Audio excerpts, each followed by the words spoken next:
செய்ய முடியாத ஒன்றை சொல்லாமல் இருப்பதே நலம்.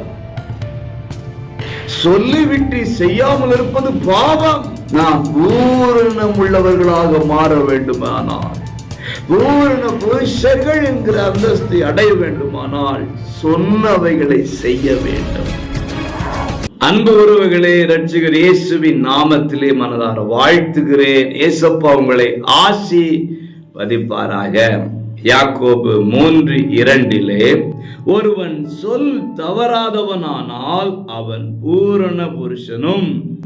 அன்புக்குரியவர்களே, இன்னைக்கு நிறைய பேசுறோம், நிறைய கமிட்மெண்ட்டை கொடுக்கிறோம், நிறைய வாக்குறுதிகளை கொடுக்கிறோம். ஆனால் எவ்வளவு அதை நிறைவேற்றி கொண்டிருக்கிறோம் என்கிறதை யோசிக்க வேண்டும். இந்த 11வது மாதத்திலே நாம் பின் திரும்பி பார்க்கணும்.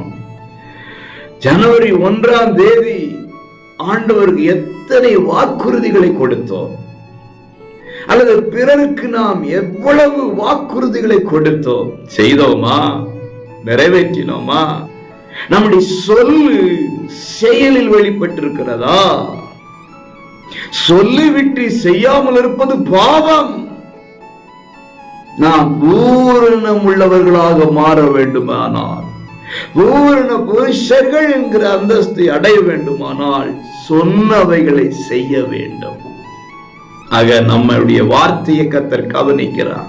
கர்த்தருக்கு பயந்தவர்கள் ஒருவரோடு பேசிக் கொண்டிருப்பார்கள். கர்த்தரை கவனித்து கேட்பாரா? நம்ம பேசினதை கர்த்தர் கேட்கிறார்.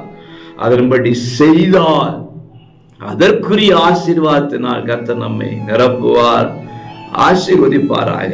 God bless you.